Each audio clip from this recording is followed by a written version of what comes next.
पाकिस्तान का एक अनमोल हीरा यहाँ पर मौजूद है।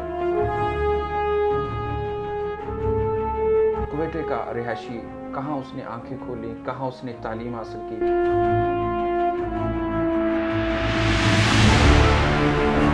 बलूचिस्तान जो हमारा सूबा है उसका एक शहर है कोयटा में, वहाँ पैदा हुआ। लोगों की ज़िंदगियों को बचाने के लिए, उनको महफूज बनाने के लिए 2007 में मैं लाहौर आ गया था स्टडीज़ के लिए, पढ़ने के लिए। सिर्फ ऑर्गेनिक के मुतालिक स्टडी करता रहता था। तो मेरा एक लगन होता है, मुझे उस काम में मज़ा आता है। अस्सलाम वालेकुम नाज़रीन, आप देख रहे हैं इंडियन न्यूज़। मैं हूं आपका मेज़बान कारी उमर वकास। यकीनन आप इस चीज़ से वाकिफ़ हैं, बखूबी जानते हैं कि इंडियन न्यूज़ पाकिस्तान के टैलेंट को आप तक पहुंचाने के लिए अपने प्लेटफॉर्म को हमेशा इस्तेमाल कर रहे हैं और अपनी सलाहियतों को बरूए कार लाकर वो टैलेंट ढूंढ कर आप तक पहुंचा रहे हैं। आपकी अवेयरनेस के लिए, आपकी बेहतरी के लिए, आपके रोशन मुस्तकबिल के लिए पूरी टीम अल्हम्दुलिल्लाह इसके ऊपर जो है ना वो कोशिश है। आज हम मौजूद हैं लाहौर के एक बहुत बड़े मारूफ क़ज़ाफ़ी स्टेडियम के पास, जहां पर पाकिस्तान का एक अनमोल हीरा यहाँ पर मौजूद है, जो बज़ाहिर लाहौर से नहीं, बज़ाहिर कुर्बो जवार से नहीं, बहुत दूर की सरज़मीन के ऊपर, लेकिन यकीनन पाक सरज़मीन, पाक मट्टी के ऊपर जो है ना वो पाक सरज़मीन के ऊपर जन्म लेने वाला कुवैत का रिहायशी, कहाँ उसने आंखें खोली, कहाँ उसने तालीम हासिल की, कहाँ उसने तरबियत हासिल की और कहाँ आके वो बैठ के एक बड़े सेटअप के अंदर पूरी दुनिया के लोगों को अपनी उस हुनर से, अपने उस फ़न से, अपने उस गॉड गिफ्ट से जो अल्लाह ताला ने उसको दिया है, और अपनी सर से लोगों की ज़िंदगियों को बचाने के लिए, उनको महफूज बनाने के लिए, उनको बेहतर बनाने के लिए अपना किरदार जो है वो अदा कर रहा है। मेरी मुराद मोहतरम मुकर्रम डॉक्टर नजम मेज़ारी मेरे साथ मौजूद है। मैं उनको खुशामदीद कहता हूँ और उम्मीद करता हूँ कि आज हम उनसे जो जानने वाले हैं, जो पूछने वाले हैं, यकीन आप सुनकर बहुत खुश होंगे और आप भी शायद अपने रास्ते का तयन उन्हीं की बताई हुई बातों के मुताबिक, उनके बताए हुए जो एक तरीका और सलीका है उसको अपनाने के बाद अपनी लाइफ में ज़रूर जो है वो चेंज और तब्दीली देखेंगे। डॉक्टर साहब, पहले तो हमारे नाज़रीन को ये बताइए कि जैसे मैंने कहा कि आप दूर दराज के इलाके से आंखें खोलें, फिर वहाँ से मतलब कि यहाँ पे शिफ्ट हुए। आप हमारे नाज़रीन को बताइए कि आपकी तालीम, आपकी जाए पैदाइश और तरबियत, ये सारा जो मरहला है ये कैसे और कब गुजरा? जी, मैं जो बलूचिस्तान जो हमारा सूबा है उसका एक शहर है कोयटा में, वहाँ पैदा हुआ और 1990 की मेरी पैदाइश है। तो उसके बाद जो है 2007 में मैं लाहौर आ गया था स्टडीज़ के लिए, पढ़ने के लिए। इंटर मैंने बलूचिस्तान से ही, तामिर नौ मेरा बड़ा एक फेमस मशहूर कॉलेज है बलूचिस्तान का, वहाँ से मैंने जो है वो ICS किया, इंटर इन कंप्यूटर साइंस। उसके बाद जो है 2007-8 की बात है कि मैं फिर यहाँ लाहौर आ गया पढ़ने के लिए। तो यहाँ पे जैसे 2007-8 में मैं आया हूँ तो मैंने FC यूनिवर्सिटी में एडमिशन लिया। वहाँ से मैंने, क्योंकि मेरा IT का ही, कंप्यूटर साइंस का ही मेरा बैकग्राउंड था, तो बलूचिस्तान में उतनी अपॉर्चुनिटीज़ थी नहीं, उस हिसाब से सॉफ्टवेयर इंजीनियरिंग कोई यूनिवर्सिटी भी करा नहीं रही थी, तो मुझे जो है मजबूरन लाहौर आना पड़ा। तो यहाँ पे आके मैंने सॉफ्टवेयर इंजीनियरिंग की है। तो 2013 में मैं यहाँ से ग्रेजुएट हुआ हूँ। उसके बाद 2013 से 2015 2 साल फिर मैंने MBA IS किया है UMT यूनिवर्सिटी लाहौर से। तो उसके बाद जो है फिर मैंने अपना जो बिज़नेस स्टार्ट किया। स्टार्ट में तो मैंने IT का ही बिज़नेस स्टार्ट किया था। मेरी पहले चिल्तन टेक्नोलॉजीज़ थी, अब चिल्तन प्योर बन चुका है। पहले वो चिल्तन टेक्नोलॉजीज़ मेरी कंपनी थी, जिसके थ्रू हम सॉफ्टवेयर डेवलपमेंट की, ERP सिस्टम और वेब डेवलपमेंट और मार्केटिंग की हम सर्विसेज दिया करते थे। लेकिन वो क्योंकि मेरा उसमें इंटरेस्ट नहीं था, तो मैं एक दिन वो कासिम अली शाह साहब का एक लेक्चर सुन रहा था, तो मेरा क्योंकि ना इंटरेस्ट डेवलप नहीं हो रहा था, उसमें मुझे मज़ा नहीं आ रहा था काम में।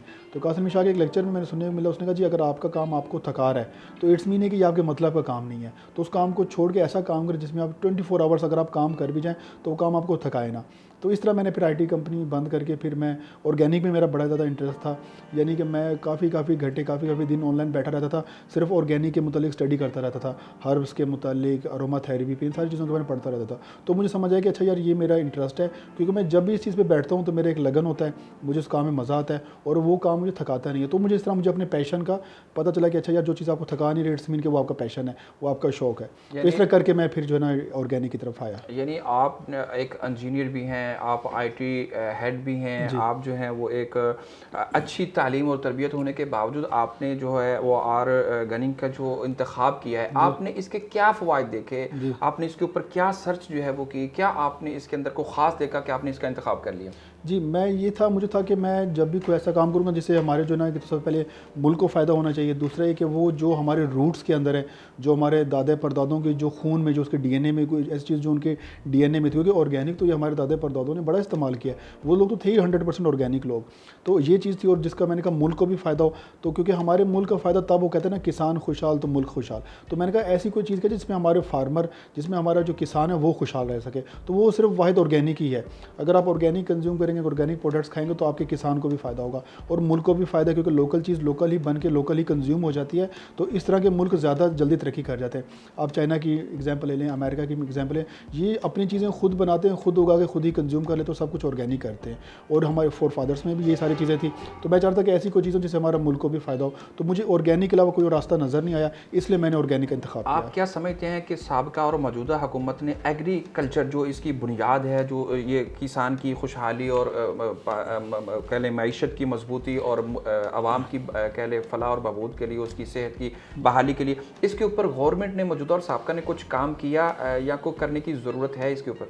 जी देखिए, गवर्नमेंट तो इस पे काम कर रही है, पर उस हिसाब से नहीं कर रही। हमारे गवर्नमेंट जहाँ पे जो कमी गवर्नमेंट को आ रही है ना, गवर्नमेंट हमारे जो फार्मर्स हैं, जो किसान हैं, उनको मॉडर्नाइज़ नहीं कर रही, उनको नई फसलों की तरफ नहीं लेके आ रहे। अब जिस किसान से भी पूछेंगे जी आप क्या करते हैं, वो ट्रेडिशनल फसलें की जा रहे हैं, गंदम की जा रहे हैं, गन्ना किए जा रहे हैं, कपास करते हैं। तो मैं उनको कहता हूँ कि भाई इन फसलों से निकलें, मॉडर्न फसलों की तरफ आएँ। आप एवोकाडो उगा सकते हैं, आप गुलाब के ऊपर कर सकते हैं। इंडिया ने संदल से कितना कमाया है। अब संदल वुड अगर आप लगा लेना, तो 1 एकड़ में 7 साल में उसका दरख्त बड़ा होता है, तो वो जो 1 एकड़ है वो 7 करोड़ रुपए का उसका बिजनेस देते हैं। तो मुझे बताएं कौन सी ऐसी फसल है जो 1 एकड़ के ऊपर आपको 7 करोड़ रुपए 7 साल में दे, यानी डिवाइड करें 1 एकड़ पे 1 साल पे 1 करोड़ रुपए, कोई ऐसी फसल देती है? तो गवर्नमेंट ने क्या किया, गवर्नमेंट ने मॉडर्नाइज नहीं किया लोगों को, फार्मर्स को नई एजुकेशन दी नहीं। बस मैं ये नहीं कह रहा कि गंदम नहीं लगाएं, कपास नहीं लगाएं, गन्ना लगाएं, वो ज़रूर लगाएं, लेकिन वो बहुत ज़्यादा हो गया ट्रेडिशनल फसलें। तो फार्मर्स, गवर्नमेंट को चाहिए कि फार्मर्स को, किसानों को ट्रेडिशनल फसलों से निकालें, दूसरी फसलों की तरफ लेके आएँ कि भाई ये फसलें भी हैं, आप इनको भी लगा सकते हैं। अब संदल सारा हम इंडिया से ले रहे हैं, अगर हम खुद करें तो हम खुद ना कर लें।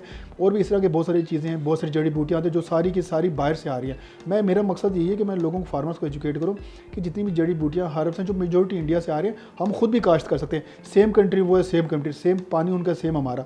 वहाँ बारिश होती है, यहाँ भी बारिश होती है, यानी आपसे इंडिया का पंजाब खुशहाल है, हमारा पंजाब के अंदर भी कोई खास फर्क नहीं है, कोई फ़र्क नहीं है। ये वो आप प्राइम मिनिस्टर इमरान खान की भी अगर स्पीच में थी, उन्होंने भी ये बात की थी कि सेम ज़मीन है, उनका पंजाब खुशहाल है, पाकिस्तान का पंजाब खुशहाल नहीं है। वही फार्मर है, वही ज़मीन है, वही पानी है, वहाँ बारिश होती है, यहाँ भी बारिश होती है, लेकिन वो संदल उगा रहे हैं, मौसम कभी को खास जो है ना वो चेंज नहीं है, कोई फ़र्क नहीं है। और वहाँ पे अगर आप पंजाब की तरफ जाएं तो उन्होंने संदल उगाया हुआ है, हमने कपास उगाई हुई है। हम 1 एकड़ के ऊपर 5 लाख रुपए कमा रहे हैं, वो 1 एकड़ के ऊपर 7 करोड़ कमा रहे हैं। तो ये सारी चीज़ें ना गवर्नमेंट को चाहिए कि उनको ज़रा फार्मर्स को एजुकेट करें कि ट्रेडिशनल फसलों से निकल के और बहुत सारी फसलें हैं, 10,000 फसलें आप उनके ऊपर हैं। तो मुझे उम्मीद है कि फार्मर बड़ा कमाएगा, जब फार्मर को फ़ायदा होगा तो मुल्क को भी फ़ायदा होगा। आपने वज़ीर-ए-आज़म इमरान खान की बात की है, तो वज़ीर-ए-आज़म इमरान खान ने तो आज एक नई जो है वो चीज़ जो है वो मुतारफ़ करवा दिया, जिससे लोग जो है बहुत पीछे रहते हैं, उसको इस्तेमाल करना अच्छा नहीं समझते, मुनासिब नहीं समझते। तो आज उसको भी वो जो है ना रेगुलाइज़ कर दिया गया है, कानूनी बना दिया गया। तो आप उस हवाले से उसके क्या कहना चाहेंगे कि उसके फ़वाइद हैं या नुकसान हैं, शार्ट लफ्ज़ों में? नहीं, उसमें ये होता है कि अगर उसमें मुल्क को फ़ायदा हो रहा है, अगर आप उसको एक्सपोर्ट करना चाहें तो वो ठीक है।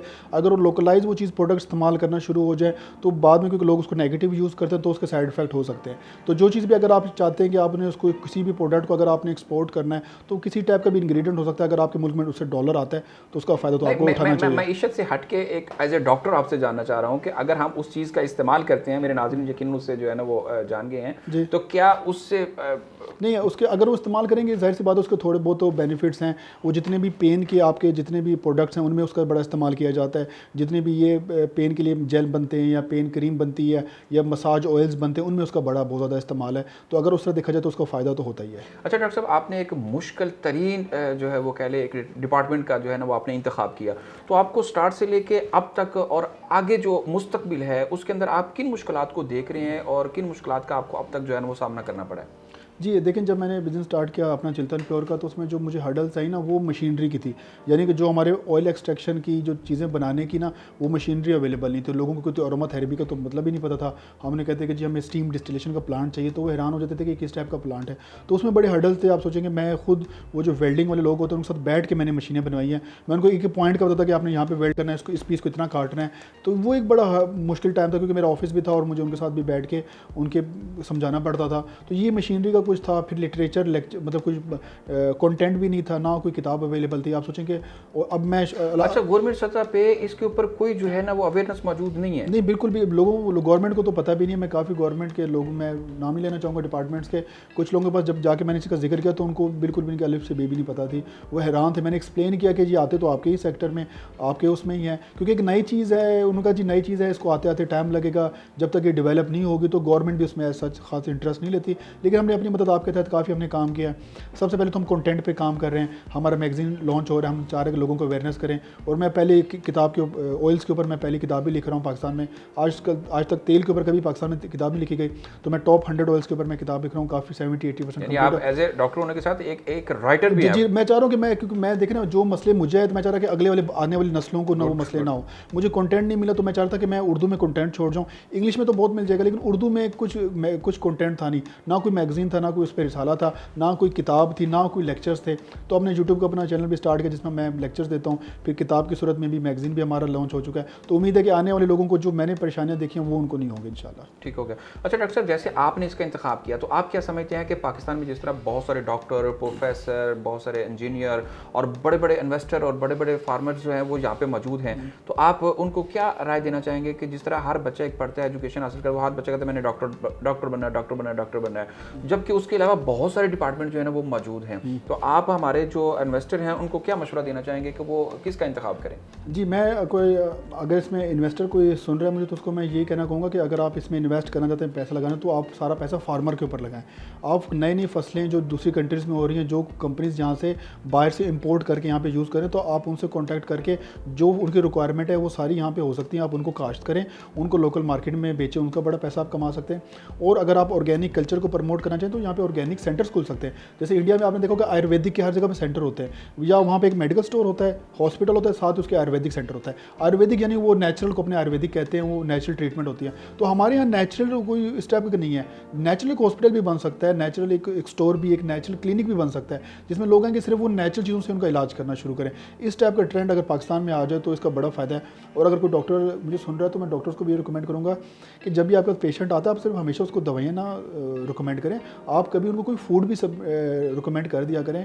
फॉर एग्जाम्पल किसी का अगर पेट खराब है, लाजमी कि आप उसको फ्लैजल दें या इस टाइप की गोली दें। आप उसको स्पोल भी तो रिकमेंड कर सकते हैं ना कि आप ये यूज़ कर लें। अगर स्किन है, फॉर एग्जाम्पल कोई खातून अगर किसी डर्माटोलॉजिस्ट के पास जाती हैं, अगर उसको एक्नी के, पिंपल्स के कोई मसले मसाइल, लाजमी नहीं कि आप उसको दवाई दें, आप उसको एलोवेरा जेल का रिकमेंड कर सकते हैं कि आप एलोवेरा जेल इस्तेमाल करें। या बच्चों में अगर आयरन की डेफिशिएंसी है, कोई उनको दूसरा सप्लीमेंट देने से तो अच्छा आप मोरिंगा, जिसको आप स्वांजना कहते हैं, आप वो रिकमेंड करते हैं। तो डॉक्टर्स का भी बनता है कि वो हमेशा मेडिसिन ना रिकमेंड करें, कभी कभार पेशेंट्स को नेचुरल फूड भी रिकमेंड कर दिया करें। लेकिन डॉक्टर साहब, यहाँ पे ये भी तो मसला शायद आपके साथ भी आया हो कि अगर पेशेंट जो है वो डॉक्टर के पास जाता है, अगर वो डॉक्टर को गोली, कोई उसको को कैप्सूल, कोई ड्रिप नहीं लगाता, तो अगर उसको बात सुना के भेज देते तो लोग कहते हैं डॉक्टर साहब ने गाल सुना के भेज दिया। ये आपकी बात भी बड़े हद तक ठीक है, आपने सही कहा है। लेकिन चलें, जो कुछ बेहतर है लोगों को अगर वो ट्रीट करें, अगर वो पेशेंट को पहले समझा दें कि मैं आपको दे तो ये फूड रहा हूँ, लेकिन उम्मीद है कि इसके रिजल्ट्स आपको अच्छे आएंगे। तो कुछ लोगों में भी है अवेयरनेस, एजुकेटेड लोग हैं, आज हर बंदा पढ़ लिख गया, तो लोगों को भी पता है, शऊर है कि ये एक हमें अच्छी चीज़ ही दे रहा है जिसके साइड इफेक्ट नहीं है। तो ऐसा ऐसा लोगों में चीज़ें डेवलप हो जाएंगी, उम्मीद है इससे। अच्छा डॉक्टर साहब, ये बताइएगा कि आपने जो डिपार्टमेंट का इंतखाब किया है, तो अगर इसको आम जो कह ले स्टूडेंट है, आम एक पाकिस्तानी है, आम किसी भी दुनिया के अंदर रहने वाला जो है, अगर वो अपने अंदर चेंज लाना चाहता है, तो इसकी रिसर्च इसको हासिल करने के लिए, इसके अंदर वो कह ले कामयाबी हासिल करने के लिए कहाँ से वो रिसर्च करेगा, किस जो है वो लिंक को क्लिक करेगा, तो उसको जो है ये सारी इन्फॉर्मेशन जो है वो मिल जाएगी? जी देखें, उसमें अगर आप ऑर्गेनिक की तरफ आना चाहते हैं और नेचुरल प्रोडक्ट्स आप की आप नॉलेज इकट्ठा करना चाह रहे हैं, तो सबसे ज़्यादा तो मैं रिकमेंड करता हूँ, क्योंकि इंडिया ने इस पर बहुत ज़्यादा काम किया है। आप इंडिया के आयुर्वेदिक सेंटर्स देखें, गूगल पर सर्च करें कौन से हैं, वो क्या काम करें। इंडिया का एक बहुत बड़ा ब्रांड है पतंजलि, ऑर्गेनिक में वो इंडिया में बहुत अच्छा छाया हुआ है, बहुत अच्छा उन्होंने बिजनेस किया। आप उनको ब्रांड को फॉलो कर सकते हैं कि उनके पास क्या प्रोडक्ट्स हैं और उनके क्या हैं। आचार्य बालकृष्णा और बाबा रामदेव उस कंपनी के सीईओ हैं। मैं उनको काफ़ी देखता रहता हूँ यूट्यूब पे, उनके लेक्चर सुनता रहता हूँ। और इसके अलावा यूरोपियन कंट्रीज़ में बड़ा इस पे काम है। पाकिस्तान में तो कोई कंटेंट नहीं है, कोई वेबसाइट नहीं है, कोई कुछ आपको नहीं मिलना, आप बाहर ही आपने सर्च करना है। श्रीलंका, अब अरोमा थेरेपी श्रीलंका में बहुत ज़्यादा है, अरोमा थेरेपी के सेंटर्स होते हैं, आप उसके बारे में सर्च करें, आयुर्वेदिक को सर्च करें, देखें, और नेचुरल हर्ब्स को उसको देखें। पाकिस्तान में अगर आप इस पर काम करना चाह रहे हैं तो आप किसी हकीम से मिलें, और जो सही मानों में जो हकीम हो, जिन्होंने इसके ऊपर काम किया, तो वो आपको काफ़ी हिकमत दे सकते हैं। और थोड़ा बहुत कंटेंट तो हमारी वेबसाइट पे अल्हम्दुलिल्लाह हमने लिख दिया है, और जैसे मैं बताता मेरी किताब भी आ जाएगी, तो उससे भी काफ़ी लोगों को फायदा को अपनी वेबसाइट का एड्रेस भी बताइएगा। जी, www.chiltanpure.com, ये आप विजिट करें। मैं दोबारा रिपीट कर रहा हूँ, www.chiltanpure.com, CHILTAN चिल्तन, आगे PURE.com। इस पर आप विजिट कर सकते हैं। इस पर तकरीबन 300 के करीब तो हमारे प्रोडक्ट्स लगे हुए हैं। उनकी जो डिस्क्रिप्शन है वहाँ से भी आपको काफ़ी नॉलेज मिल जाता है कि ये प्रोडक्ट किस किस चीज़ों के लिए है। और इस साथ हम आर्टिकल्स भी उर्दू के छापते रहते हैं, वो भी आप पढ़ सकते हैं, देख सकते हैं। वहाँ से भी काफ़ी ऑर्गेनिक आपको नॉलेज आ जाएगा। आपने अभी बात किया कि इंडिया जो है इसके ऊपर बहुत ज़्यादा काम कर रहा है, उसने लेबॉर्ट्री बना दी, उसने रिसर्च सेंटर जो है ना वो बना दी और बहुत कुछ कर दिया। इंडिया जो बज़ाहिर तो हमारा एक बहुत बड़ा जो है ना वो मक्कार दुश्मन है, और हम ये चाहते हैं कि वो चाहे खेल का मैदान हो, सेहत का मैदान हो, या चाहे सरहदी मामला हो, तो हम उसके मद्दे मुकाबले आंखों में आंखें डाल के बात करते हैं और करना चाहेंगे। तो क्या यहाँ पर आप गवर्नमेंट से या जो मौजूदा हुकूमत है इससे मुतालबा करना चाहेंगे कि क्या गवर्नमेंट के जितने हॉस्पिटल हैं उनके अंदर इस इलाज को जो है वो रेगुलाइज किया जाए, और जो है ना वो उसके हवाले से आप क्या कहना चाहेंगे? जी, उसमें देखिए मैं गवर्नमेंट को ये बताना चाहूँगा कि सबसे पहले तो देखें ना, अगर आपने उसका मुकाबला करना है उस कंट्री का, तो सबसे पहले तो आप ये देखें ना कि जो उस कंट्री की जो इंग्रेडिएंट्स हैं जो आपके मुल्क में आ रही है, पहले तो आप उसे रोकें। लेकिन उसका रोकने का मतलब ये नहीं कि स्टॉप कर दें, क्योंकि अगर आप स्टॉप कर देंगे तो आपके मुल्क में उसकी डिमांड उसका अल्टरनेटिव करें। आप जो है उन सारी चीज़ों की लिस्ट बनाएं, जिसमें जैसे फूल मखाना एक इंग्रेडिएंट है, काफ़ी ड्राई फ्रूट्स वहाँ से कुछ चीज़ें आ रही हैं, और जैसे संदल एक वहाँ से आ रहा है। अगर वहाँ से आ रहा है तो पहले तो आप फार्मर को कहेंगे जी जो चीज़ इंडिया से आ रही है हम इंडिया से नहीं लेंगे, हम अपना लोकल उसको प्रोड्यूस करेंगे। तो पहले तो आप उसकी अवेयरनेस लेके आएँ, उसकी कैंपेन लॉन्च करें, फार्मर्स को कहेंगे वो करें, तो ताकि पहले वो सिलसिला तो आपका बंद हो। तो जो पैसा आपका इंडिया जा रहा है पहले आप उस पैसे को तो रोकें ना। मतलब करोड़ों नहीं अरबों रुपए हर महीने आपका इंडिया जा रहा है, और फिर आप कैसे उसे लड़ सकते हैं? पहले तो ये ना कि आप अपना पैसा रोकें। पैसा कैसे रोकेगा? जब वो आपका पैसा इंडिया जा रहा है उसको रोके। उसको रोकने का ये तरीका है कि जो चीज़ आप उनसे परचेज कर रहे हैं उनसे खरीदना बंद कर दें, उसको पहले लोकली उसको प्रोड्यूस करें। जब आप लोकली प्रोड्यूस करेंगे उसके बाद फिर आप आगे चीज़ों पे आएंगे। अल्हम्दुलिल्लाह मुझे उम्मीद है कि जो हमारी ज़मीन है, जो हमारा पानी है, वो इंडिया से बहुत बेहतर है quality wise, air quality wise हमारा बहुत बेहतर है। जैसे मोरिंगा की मैं एग्जांपल लेता हूँ, जब मैं उसको कि हम यूके में भी सेंड कर रहे हैं तो वो हमारे पाकिस्तानी प्रोडक्ट को ज़्यादा लाइक करते हैं बनिस्बत इंडियन को। वो खुद कहते हैं, आप उसके रिव्यूज़ पढ़ सकते हो, कहते हैं जी इंडियन मोरिंगा से पाकिस्तानी मोरिंगा बहुत अच्छा है, इंडियन शहद से पाकिस्तानी शहद ज़्यादा अच्छा है। तो अगर हम कोई भी अगर संदल भी हम उगाएंगे ना, मैं यकीन मानता हूँ कि इंडिया ज़्यादा अच्छा संदल हमारा होगा। तो ये सारी चीज़ें कि गवर्नमेंट को जो है ना इस पर काम करना चाहिए। नई मॉडर्न जो क्रॉप्स है उसके ऊपर काम करना चाहिए। खान साहब जो हमारे प्राइम मिनिस्टर हैं इन्होंने बहुत अच्छा काम किया है। इन्होंने जैतून के बीच चकवाल वाले साइड पे बड़ा उन्होंने काम किया है। अब वो चाह रहे थे कि एवोकाडो जो एक फ्रूट आता है उसके ऊपर भी उन्होंने काफ़ी ज़्यादा काम कर दिया है। सरगोदा वाले साइड पर मेरे ख्याल में इस पर काफ़ी अच्छा काम हो रहा है। तो इस तरह की नई जैसे नई नई क्रॉप्स आती जाएंगी तब ये मुल्क के लिए बहुत फ़ायदा था कि हम खुद भी। साहब से आप काफ़ी जो है ना वो मुझे जो है ना वो लग रहा है कि काफ़ी ज़्यादा मानूस हैं। और ये बताइएगा, खान साहब ने तो जो है ना वो कच्चे वो क्या कहते हैं उसको, ये जो जानवरों का सिस्टम जो है ना वो शुरू किया था, वो उनको जो है ना वो ऑब्लाइज किया, ये करें वो करें, ये जानवर पालें, फिर मुर्गियां, फिर अंडे, वो हर चीज़ नायाब होती जा रही है। तो कहीं अगर खान साहब इसके ऊपर यूटर्न ले लेते हैं या इसके ऊपर, तो कहीं ये भी ऐसा ना हो जाए कि ये चीज़ नायाब हो जाए। वो देखें, मैं तो उनको देखता हूँ कि पॉलिसीज देखता रहता हूँ कि वो ऑर्गेनिक के हवाले से क्या कर रहे हैं। ऑर्गेनिक के हवाले से मैं जब देखता हूँ तो वो बड़ा अच्छा काम कर रहे हैं। मतलब वो ये कह रहे हैं कि बाकी मुझे नहीं पता पॉलिटिकल वो कैसे ना, मैं उस पॉलिटिकल हिसाब से वो खान साहब को फॉलो करता हूँ। मैं तो देख रहा हूँ कि ऑर्गेनिक में वो क्या कर रहे हैं। उसके हिसाब से जो मेरी राय है कि वो तो ठीक जा रहे हैं। नए क्रॉप्स के ऊपर उन्होंने बात की है, नई फसलों पर उन्होंने बात की है। सबसे जो उन्होंने फोकस किया जैतून पे, उन्होंने देखा कि सबसे ज़्यादा बाहर से क्या चीज़ आ रही है, तो उन्होंने जब उनको टारगेट किया तो पता चला कि जैतून बहुत ज़्यादा आ रहा है, स्पेन से आ रहा था, दूसरी कंट्री से जैतून आ रहा है। तो उन्होंने कहा कि चलो सबसे पहले अपने ऑलिव तो आप लोग उगा लें। आप जो चकवाल की जो साइड पे जो सरहदी जो हमारा एरिया है, वो ज़मीन और स्पेन की कुछ ज़मीनें, कुछ एरियाज़ ऑलमोस्ट सेम है। तो उन्होंने कहा अगर स्पेन में भी उग सकता है तो ये चकवाल का जो डिस्ट्रिक्ट है इस एरिया में भी कर सकता है। तो उन्होंने बड़ा अच्छा इनिशिएट किया। सबसे पहले तो उन्होंने जैतून को रोक दिया। अब आपको कह रहे हैं कि 2-4-5 सालों के बाद बाहर से जैतून आना ही बंद हो जाएगा, हम चकवाल ही इतना प्रोड्यूस कर लेगा कि पूरे पाकिस्तान में हम यूज़ कर लेंगे। तो ये एक अच्छा इनिशिएट है। उसके बाद उन्होंने देखा कि दूसरी क्या चीज़ सबसे ज़्यादा आ रही है, उन्होंने देखा जी एवोकाडो बड़ा आ रहा है, तो उन्होंने एवोकाडो के ऊपर काम शुरू कर दिया। तो ये इनिशिएट तो अच्छा ही ले रहे हैं, अच्छे फैसले जो है ना अच्छे फैसले हैं कि वो जो है वो ले रहे हैं और अच्छा पाकिस्तान के मुस्तकबिल जो है वो मुस्तकबिल के लिए जो वो करना जा रहे हैं। नाज़रीन, वक्त की मुनासबत से डॉक्टर साहब मैं आपसे आखिरी सवाल की तरफ आना चाहूँगा कि पाकिस्तान के अंदर बहुत इलाका जो है ना वो ज़री रकबा जो है ना वो मौजूद है, बहुत सारी फसलें, बहुत सारी सब्जियाँ और बहुत कुछ। ये पाकिस्तान की सरजमीन हमारे लिए अल्लाह का बहुत बड़ा इनाम है कि अल्लाह ताला ने हमें मौसम भी दिए, ज़मीन भी दी, ऐसे फल सब कुछ जो है ना वो यहाँ से हमें मिल रहा है। अच्छा ये बताइएगा कि आप का शायद कभी इत्तेफाक हुआ हो कि बहुत सारे विलेज गाँव ऐसे हैं कि जहाँ पे बहुत सारे गंदे नाले जो हैं उनका गुजर होता है, जो पानी शहर का होता है, कुछ फैक्ट्रियों का पानी वहाँ से गुजरता है। उन गंदे नालों के अंदर कुछ जो है ना वो ट्यूबवेल पंप लगा के ज़री ज़मीनों को जो है ना वो पानी जो है ना वो लगाया जा रहा होता है और उससे जो है ना वो उसको काश्त किया जा रहा होता है। क्या उसके कुछ नुकसान आते हैं या उसके भी कुछ फ़ायदे हैं? नहीं जी, देखिए उसके तो बिल्कुल 100% नुकसान हैं, कोई उसके फ़ायदे नहीं है। आप देखना कि आप गंदा गटर का पानी आप फसल को दे रहे हैं, ये आप देखना पोलियो क्यों फैल रहा है, इसी की वजह से तो फैल रहा है। वही आप फसलों को लगता है, वही अगर किसी ने बंद गोभी लगाई हुई है वो गटर का पानी दे रहा है, उसी बंद गोभी के ऊपर वो गंदा गटर का पानी उसके ऊपर लग रहा है, वही आप उसको लेकर सिर्फ आपने पानी के धोने से बैक्टीरिया नहीं मरता उसका, वो इतने हाई टेम्परेचर के ऊपर भी कुछ बैक्टीरियाज, कुछ वायरस नहीं मरते, वही वायरस आपके बॉडी में आता है, वही आप फिर आपको बीमार कर रहा है। तो वो तो मैं चाह रहा हूँ गवर्नमेंट का जिस डिपार्टमेंट भी उसे डील करता है उसको तो फ़ौरन बंद करना चाहिए। फर्स्ट ऑफ ऑल तो आप कोशिश करेंगे आप ऑर्गेनिक करें, अगर ऑर्गेनिक नहीं कर सकते तो चलो कम से कम वो केमिकल वाले जो खाद वाले प्रोडक्ट्स हैं वो कम से कम इस्तेमाल कर लें। उसमें केमिकल तो होता है लेकिन कम से कम साफ तो होता है, इसमें तो केमिकल भी है, ऊपर से लेबॉरेटरी से गुजरा है, किसी न किसी प्रोसेस से गुजरा है, चलिए उसकी सफाई होती है, चीज़ें होती हैं, और केमिकल का जो साइड इफेक्ट है शायद वो 50-60 साल के बाद नजर आता है। लेकिन अगर आप गंदे फसल की जो पानी की फसल खाएंगे उसका नुकसान तो आपको 1 घंटे के अंदर आपकी तबीयत ख़राब हो सकती है।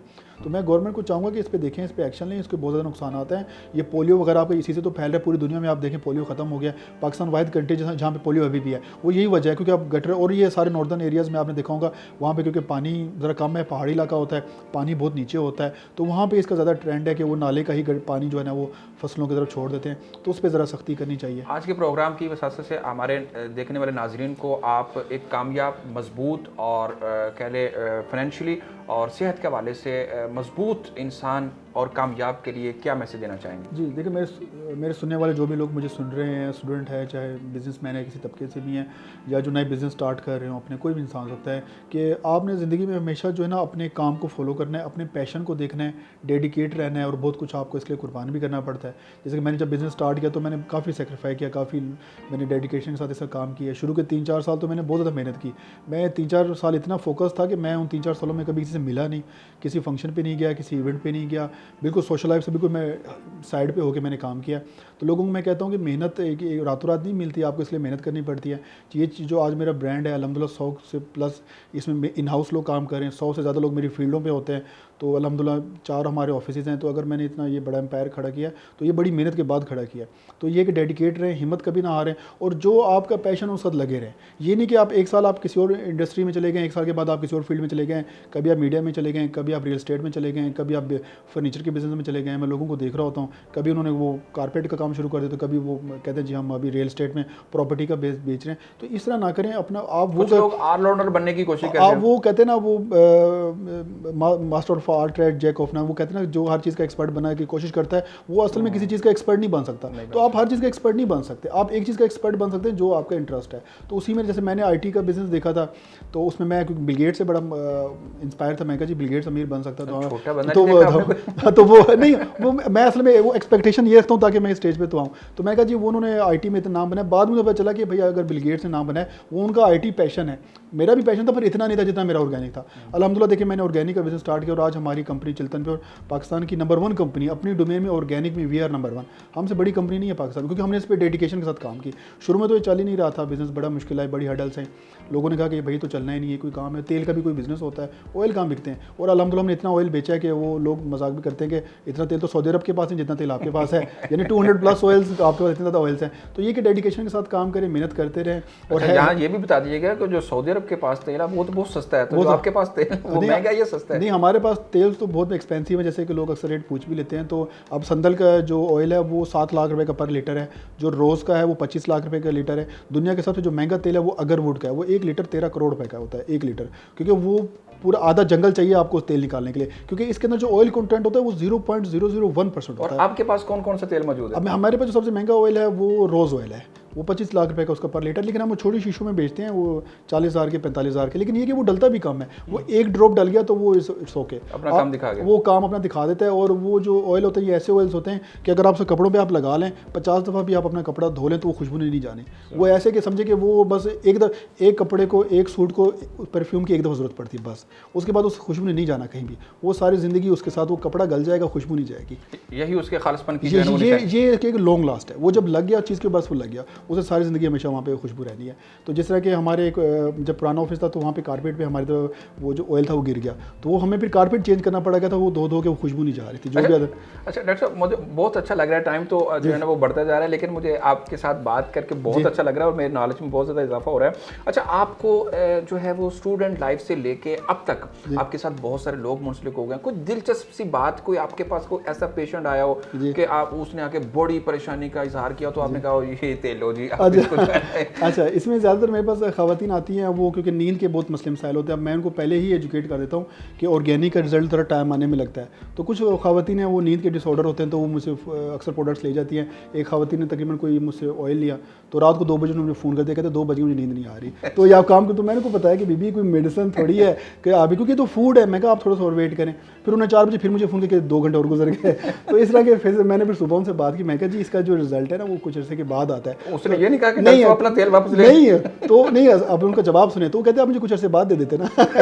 मैंने कहा नहीं, मेरा मतलब ये कि आप यूज़ करते रहे, कुछ अर्से के बाद रिजल्ट आएगा। उनको लगा था कि उन्होंने कहा कि शायद कुछ अर्से के बाद रिजल्ट आएगा, तो वो कहते कि आप कुछ अर्से बाद मुझे दे देते ना। फिर मैं कहा नहीं, अभी तो यूज़ करेंगे तो कुछ अर्से बाद रिजल्ट असल में ये एक नई प्रोडक्ट थी ना नाज़रीन जो लोगों को मिली। तो डॉक्टर साहब पहले एक वो कहते थे कि एक वो गिद्दड़ सिंगी जो है ना वो लोगों को जो है ना वो सिंगाई जाती है, तो आपने भी वो बहुत सारे ऑयल जो है ना वो रखे हुए हैं, तो वो जो वो सूंघता है, वो जो उसकी जो खुशबू लेता है तो उसके साथ उसकी परेशानियों का जी, वो उसमें ये होता है कि क्योंकि देखें हमारी जो पूरी बॉडी है ना इसको कंट्रोल करता है हमारा माइंड। अगर आप दिमाग को अपने कंट्रोल में कर लेंगे, पूरी बॉडी आपके कंट्रोल में है। तो हमने खुशबू के थ्रू दिमाग को ही कंट्रोल करते हैं।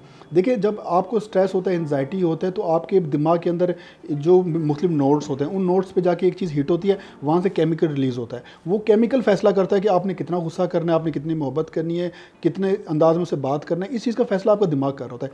इवन कि जब आपको भूख भी लगती है ना, इसका फैसला भी पेट नहीं करता, इसका फैसला दिमाग करता है। आप देखना कभी कभार ऐसे भी होता है कि आप बहुत ज़्यादा मसरूफ़ होते हैं, ऐसे टाइम भी गुजरा होगा कि पूरे दिन आपने कुछ नहीं खाया होगा। क्यों? क्योंकि आप इतने बिजी होंगे, आपका माइंड इतना बिजी था। अगर खाने का फैसला पेट करता तो पेट तो बता देगा कि मैं खा लूँ भाई मुझे भूख लगी है, क्योंकि फैसला करना होता है दिमाग ने। अगर आप दिमाग को फुल टाइम बिजी रखेंगे ना तो आपको खाना भी भूल जाएगा। तो हमारी हर चीज़ का फैसला जो है हमारे दिमाग ने करना होता है। इवन कि आप देखिए, आप रात को सोए, आपको यहाँ पे आगे मच्छर नहीं काटा है, आप सोए हुए तो एकदम से हाथ उठता हुआ आगे उसको प्रेस, तो ये पूरा दिमाग कंट्रोल कर रहा होता है कि भाई इस एरिया में कोई चीज़ काट रही है, आप नींद में आपका हाथ उठेगा, आप आगे मच्छर को मार देंगे। इट्स मीन कि दिमाग फिर भी जाग रहा होता है, दिमाग कंट्रोल। तो हम क्या करते हैं, खुशबू के थ्रू दिमाग को ही कंट्रोल करते हैं। दिमाग के थ्रू केमिकल्स रिलीज होते हैं, उसके थ्रू आप जैसे आप स्ट्रेस एंजाइटी में क्या होता है कि एक नोड्स होते हैं, वो ना स्ट्रेस के केमिकल्स रिलीज़ कर रहा होता है आपके दिमाग में, जिसकी वजह से आपको अजीब अजीब ख्यालात आते हैं, अजीब आपकी तबीयत ख़राब होती है, वोमिटिंग आती है, उल्टी आना शुरू, इस टाइप के मसले मसाइल होते हैं। तो खुशबू क्या करती है, वो जो डिप्रेशन का जो केमिकल रिलीज होता है ना उस केमिकल को जाके कंट्रोल करती है। जब वो केमिकल रिलीज़ करना छोड़ देता तो आपकी बॉडी रिलैक्स हो जाती है। तो इस तरह खुशबू का बहुत बड़ा एक असर है, हदीसों में भी जिक्र है। डॉक्टर साहब आपने जैसे कहा कि हम जो है ना वो माइंड को जो है ना कंट्रोल कर लेते हैं, दिमाग जो है ना वो हम अपनी गिरफ्त में कर लेते हैं इस खुशबू के जरिए। अच्छा डॉक्टर साहब, आजकल कोविड-19 जो है ना वो चल रहा है, हर बंदा मार्क्स इस्तेमाल कर रहा है, बहुत सारी इसके ऊपर जो है ना वो स्टोरी और बहुत सारी कहानियाँ इसके ऊपर आ चुकी हैं। तो आजकल कुछ ऐसे मसाइल का भी लोगों को सामना है कि लोग कहते हैं ये मार्क्स लगा ले, उसके अंदर कोई चीज़ लगा दी, कोई खुशबू लगा दी, कोई परफ्यूम लगा दिया, तो वो लोग जो है वो बेहोश हो जाते हैं। आप तो दिमाग कंट्रोल करते हैं ना, तो वो लोग बिल्कुल ही जो है ना वो उनके वो मॉफ कर देते हैं उनके माइंड को। तो आप क्या कहना चाहेंगे कि क्या कोई ऐसी मेडिसिन वो वाकई रियलिटी है या कि वो बस ऐसे? नहीं, बिल्कुल। देखें, कुछ चीज़ें आती हैं जैसे कि लोगों को, अगर आप देखा होगा कि कुछ ऐसी खुशबुआं आप लोगों को सुंघाते तो लोग बेहोश हो जाते हैं। वो कैसे हो जाते हैं? देखिए, जब हम सोते हैं ना तो उसका फैसला भी हमारा दिमाग करता है कि हमने सोना है, तो वो एक माइंड में केमिकल रिलीज़ करता है जिसकी वजह से आपको नींद आना शुरू हो जाती है। तो वो खुशबू ये तो करती है, जैसे आपको खुशबू सुंघाई जाती है एकदम से आप बेहोश होते हैं, क्योंकि वो नींद का केमिकल रिलीज़ करती है। जैसे वो नींद का केमिकल रिलीज़ करती है आप सो जाते हैं। तो इसकी पीछे साइंस यही है कि अरोमा थेरेपी वाकई इफेक्ट करती है, इन चीज़ों में इसका काम रोल है इसका। और इसमें जो तफरीक है वो क्या चीज़ करेगी? मुझे कैसे पता चलेगा कि ये जो है ना मुझे फ़ायदा पहुंचाएगी और ये जो है मुझे लॉस करेगी? वो तो देखें, अगर कोई आपको बेहोश करे तो ऑफकोर्स वो तो एक नेगेटिविटी है, वो तो एक गलत है, और ना ही हमारे पास टाइप की कोई चीज़ है। वो वैसे कोई केमिकल टाइप के कोई खुशबू होते होंगे, लेकिन हम तो क्योंकि नेचर में डील करते हैं, तो नेचर में हमारे पास जो इतना स्ट्रेस के लिए है, एंजाइटी के लिए है, नींद के लिए, फोकस के लिए, जैसे मैंने आपको बताया कि ऑरेंज ऑयल आप यूज़ कर सकते हैं। मूड इन्हांस के लिए आप जैस्मीन है उसको आप यूज़ कर सकते हैं। इसके अलावा रोज़ को तो बहुत ज़्यादा एक अच्छा रोल है। रोज़ के जो ना फ़ायदे भी बड़े अच्छे हैं, इसका भी हमारे हदीसों में भी इसका गुलाब का भी बहुत ज़्यादा जिक्र आया है, तो इसके बड़े अच्छे फ़ायदे। लेकिन जो अच्छे खुशबू हैं, जिनकी अच्छी स्मेल है, जो बॉडी पे आपके फ़ायदेमंद है, उनको तो आप यूज़ करें, आपके फ़ायदेमंद है। जो नेगेटिविटी वाले जो स्मेल्स होती हैं, मुझे उनको ज़्यादा नॉलेज नहीं है, लेकिन इतना तो मुझे पता है कि बेहोश होने के लिए कुछ आपको दिए जाती हैं चीज़ें जो कि केमिकल रिलीज़ करते हैं। मैं उसका प्रोसीजर बता रहा हूँ कि वो काम कैसे करते हैं, लेकिन वो क्या होता है उसका नॉलेज मुझे नहीं, क्योंकि वो केमिकल लेबॉर्ट्री मेड होता है, वो नेचुरल नहीं होता। नेचुरल आपको मैंने कहा ना इतनी जल्दी रिजल्ट नहीं देता। अगर उसको सूंघते ही आप बेहोश हो गए, इट्स मीन कि वो केमिकल उसने इंस्टेंट रिजल्ट दिया। उसकी पहचान ही है, उसके जो केमिकल की पहचान है कि वो एकदम से असर करेगा। जिसने एकदम से असर किया, इट्स मीन केमिकल है। नेचुरल कभी भी फ़ौरन असर नहीं करता, उसको कुदरत निज़ाम में उसको ना टाइम लगता है, उसके इफेक्ट आता है। किसी चीज़ ने एकदम से आपको इम्पैक्ट दिया है, कोई भी आप इवन के स्किन के लिए भी, कोई खाने के लिए भी आप चीज़ खाएं, एकदम से आपको कोई चीज़ एनर्जी फील हो, समझ जाएं कि इसके अंदर स्टेरॉइड्स हैं, इस टाइप की कोई चीज़ डाली गई है कि इसने फ़ौरन असर दिया है। नेचुरल चीज़ें फ़ौरन असर नहीं देती, उनको टाइम लगता है। जी नाज़रीन, दिल तो नहीं करता कि आज डॉक्टर साहब की जो बातें हैं उसको जो है ना वाइंड अप किया जाए, उसको ख़त्म किया जाए।